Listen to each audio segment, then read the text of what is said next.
How you doing, YouTube? This is Sensei Roger. And I'm Paul. And today we're going to bring you Lesson 2 for Kenpo for black belts. Before we get in that, I want to do a disclaimer. Martial arts training, it may lead to injury or, in rare cases, death. With this knowledge, you assume all responsibility of injury or death from the training of this video. Let's get into something here.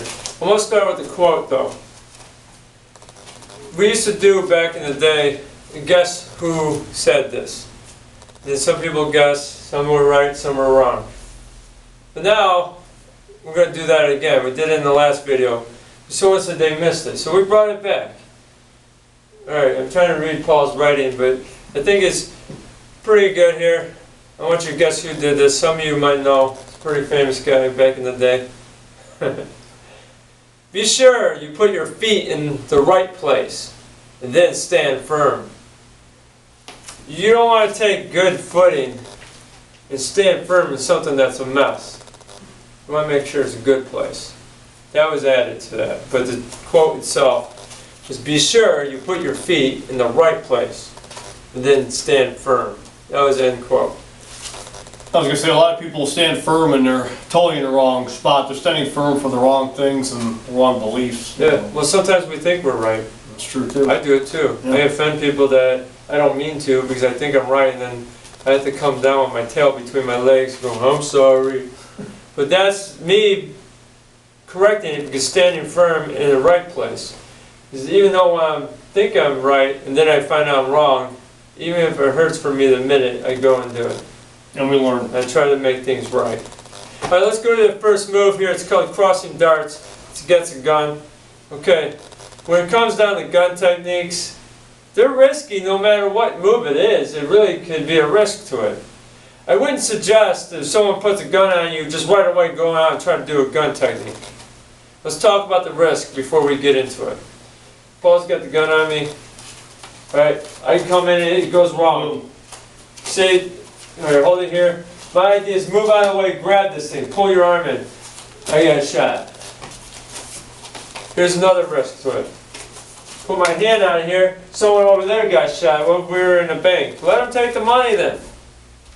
Here's my wallet. When do you do a gun technique? Basically, when you know that there's not going to be any hope. And by the time they put the gun on you, if there was no hope, it was already over. That's true. You're going to come up like this and, no, you're going to do it back there. You're going to pull the gun. Bang! If there's no hope, you're going to just start firing. But now, what if you start shooting other people and I was able to come in and do the move? Bang! You're already shooting people anyhow. That's when I would pretty much go for that. Other than that, just keep this as good training for other things too. Just because it's against a gun, a lot of people always debate gun techniques because you can get people killed. They're right! Even the best gun technique can get you killed. The bullet comes out fast. The last option available, that's when you would use it. No other choice. Now, out of the Kenpo moves that I know against guns, this is my favorite of them because this is more practical than a lot of other ones. Hold the gun at me, please. Some of them have you doing bring it up a little higher in this one. If you're here, we're blocking out here and grabbing here. Well, I just hit my back of my hand on that gun. But now I'm coming out here. As soon as I go to touch it, I want you to pull your hand in. I get a shot real quick. Ready? I get a shot.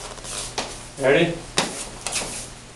I like to go to the outside if I'm going to do that. Unless you do this. But now that's aiming the spear. That's not even, it's not even a gun technique. That's aiming the spear.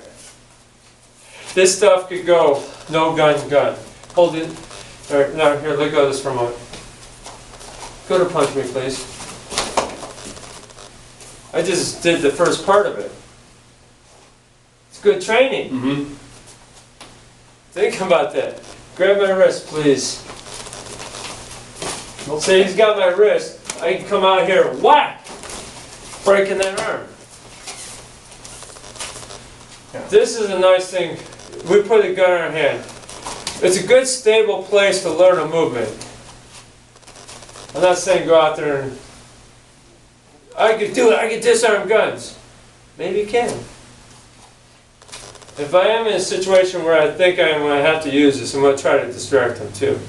Here's one thing I'll do here is like he's got the gun on me, so give me money, I'll start stammering.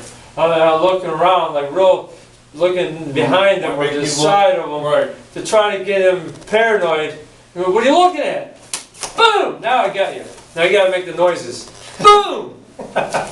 That was him saying boom, not the gun going off. So here's the technique. He's got the gun as we go into the technique now. I want to shift myself out of the way. As I can grab the hand is what I was taught on. Like right at the wrist area and the hand. Right at the eye, back fist to the head. Okay, let's shift over here. He's got the gun on me. I'm going to come down like this. Rake it at the eyes, back fist at the head, I grab in here. See, I got him here, I can come underneath like this immediately. Now once I'm there, I step off, I can break down here, or I can even come down and snap at the elbow. That's the idea of the technique. Hold the gun at me. Here's another thing, you can take a take on it. You can take it this way, let's put it that way. I couldn't get the words out. He's got the gun on me, I can grab the gun itself. Okay, some people will like, well, you burn your hand. Is it going to be that bad? Better getting shot. One shot from the gun is not going to be that hot to where it's going to burn your hand. If it does, I'd rather burn my hand than get shot. Right. One. Okay, now, what if he gets a gun out of your hand now? If it's a gun like a Glock or something like this, like a 9mm where you clack it back, I don't know a lot about guns, but I know a little bit. If that thing gets jammed, it takes a little bit to get the bullet back out of there. Some guns you have to clack it a couple times. Or with my high point, I drop the mag out, the bullet will come out, but guess what? The mag's out. Anytime here, now it's totally unloaded, I have to get that back in there. You think I'm going to let them get that back in there? Oh. Okay, now from here, it's jammed. Even if he does pull it in at that point. So long as I can go here, bang, and he gets in here, now I can start hitting him. Now, by some freak nature, that doesn't get jammed and it just chambered another one. Then I'm in trouble. This is why I say there's too many variables that want to go for this. Alright, let's go for the move though anyhow. I can come across here, rake back fist. See, I grab it here. I'm putting pressure on his elbow right now. Yeah. You can do some There's damage. a technique called breaking the sword. Handshake. But since I'm here, I come in here. This is a good secure point to pull on him. I can come to the throat. There's a lot of things I can do that if I get kind of messed up at this point. So long as I can get away from this point right here. Okay, so now I come in here, I rake his eye, his hands come up. Both this hand too, you might go on here. Maybe. You might go, oh, like this. If he does, bang, I'll just smack him with his own gun. Then I can try to peel it out. There's a lot of different things you can think about. When someone puts a gun on you, you really want to do it. Let's go over the move one more time. I'm here, right back, I'm here. Okay, so now he's trying to pull it in. I was just feeling him do that. He's naturally trying to fight a little bit. Web hand right here. Wham! You gotta make the noises too. We gotta get dramatic. Alright, anyhow, let's go over the movement. It's a good movement, it's fast. I'm here. I like to have my hands here with it. Oh, please don't hurt me. They might say, put your hands down. I grab at that here, pulling this, as I come in, smacking right at the eye. You ever get poked in the eye? That hurts. When Eye your eye's on water. water. Yeah. You automatically want to grab your eye anyhow. Keep your But nails here long. and back fist, we're going for the temple is the idea. But if I hit the eye and he turn his head, I might be able to get the nose even. Alright, grab the wrist. Let's do this in the air slow. We're here, grab, rake, back fist. Grab the wrist here. Lift the elbow up like this as you step your right foot back, pull it down. It's weird to do it in the air. Yeah. So you don't have that arm to grab on. But there's your crossing darts. I hope you enjoyed it. I hope, well, I might probably get some backlash on gun techniques anyhow. It seems like a thing out there if everyone's talking about it, but I don't think we're going to get too much because I really discussed the reality of it. Right. It's dangerous. I don't want to even be in that situation. Be sure you put your feet in the right place and then stand firm. If you're in crappy neighborhoods, just kind of hanging out and getting into trouble, that's not a good footing. My son had a gun pulled on him a couple of times at the end of my street, because we're in Cleveland, west side of Cleveland. It's not the worst, but the people are robbing them at a certain time. I was like, well, what are you going down to Speedway at that time? He's going to Speedway. I was like, why are you going to Speedway at that time? He didn't do it just once, he did it several times. He kept going. He didn't have much money on him. He says, here, I have $1, I have $5, here you go. Pretty much says, I'm in the same neighborhood as you. You think I have a lot? True, true. But the thing is, he could have been smart enough and not gone at 2 in the morning. He was already like 19. I was like, come on, man, you serious? Sometimes your feet just need to stay home. Yeah. Alright, let's go to a review technique called opening cowl. We did this in the last series, and it was in long two kata. Kata variation was with the kick and uppercut. We're going to show it from just a standard point. Grab a hold of me. He's got to hold me. This is how we practice a lot of the moves. I'm going to go with this side just for the sake of you guys to see in this. I'm going to do an outward block. I don't want to raise this too high. From here, I'm stepping. This comes outward block. This one punch. Punch. Punch. Now, kata variation. I cat in. I kick and uppercut. Okay, now, who's going to just grab like this and go? And give you time to do that. So, go slow with the push, Paul. You hear, maybe I start walking out, now I can go to the technique. You don't even need that part. See, I totally missed that knee. I kind of skimmed off of it. The rib shot and the jaw shot. I'm not that big a fan of front kicks to the knee. Sometimes, if you're directly on me, but when in the move, it's kind of hard to do sometimes in the move. It's a good target because it's small. It's good practice to get used to doing that. But on the street, you might come out here, and then if you skimmed off of it, and you were putting too much into it, you could adjust. I mean, the knee is round, so it does slide off the edge. Exactly. Yeah. I prefer a side kick than a front kick and a back kick to the knee. Alright, let's go over this move. Pause, push, putting pressure on me. See, I did 1, 2, go again. Start pushing me. Fast, get aggressive. Now I totally missed him with that, but now I can jump in. Now, hit him here. Because of my placement though, the back of the knee is a lot bigger target. Because when I came off, I really came off, I couldn't get a good punch here at this point. But now I can jump in here. I have more. Okay, let's go over this move in the air. I want you to take your left foot, step across. This hand comes up, shift it off, reverse punch, punch, punch. Then you got your kata variation, you cat in, kick and uppercut. The kick can go low, bringing them forward a little bit, you uppercut. That's the hopes and dreams that we have for the technique. Like I said before, techniques aren't always designed to finish. It's designed for training purposes. That's why some people really have a hard time thinking about it. I do like this move though. Just the fact that you clear that space. People do that. They come behind you, they grab, they push you from behind, and you're out of it. Check this out. Coming from this angle. I'm in a fighting stance. I just take one step, I'm in the fighting stance. Throw a right punch at me, please.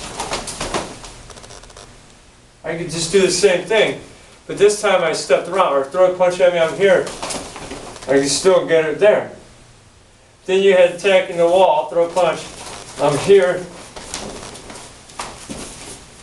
Kind of comes in there, it's the same training. Yeah. Training purposes.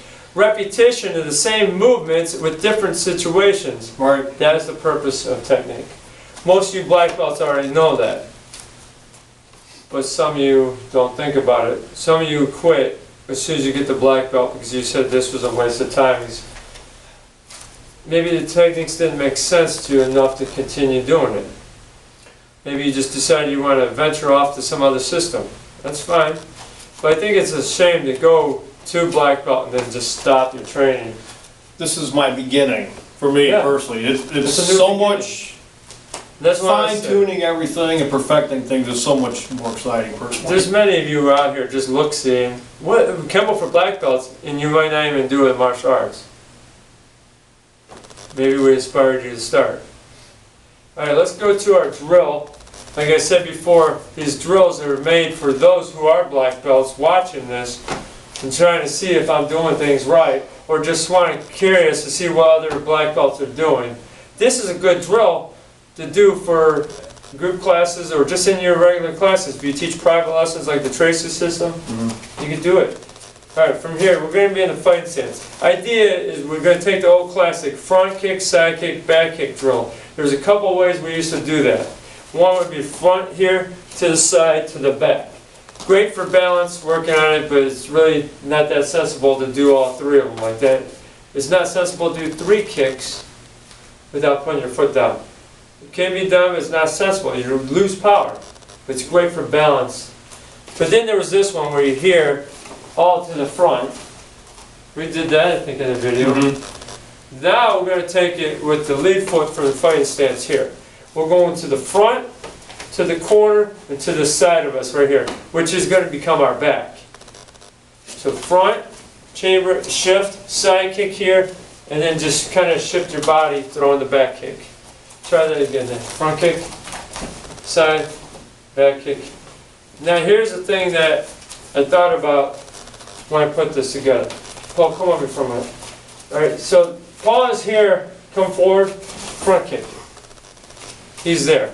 Well, if you decide to start circling, I don't have to go like this every time. So now he's circling, come around, now come in at me. There's a side kick there. I can also do a side kick over here too. We come around real deep on me. I can side kick there. But then if he gets that deep, I might want to just do a back kick. Alright, circle around, now come forward at me. There's the back kick right on his hip. Better than being up in my rib. That, yeah. That's okay, I guess the belt padded me. I did this back kick in a tournament. I was fighting a young kid that was just fairly new to the adult division. That's what I meant to say. He was probably 16 maybe. I was just sparring here, and he's trying to move around. He circled all the way around. I just went like this to cover my head, because in point fighting, you're not allowed to hit the back. So then he came up, or as soon as I went like this, he raised his hands, I back kicked him. That was the winning point on that one, but I hit him right in the gut too. So he came around, trying to work around and throw a punch, and as soon as he see my hand come up, his hands went up.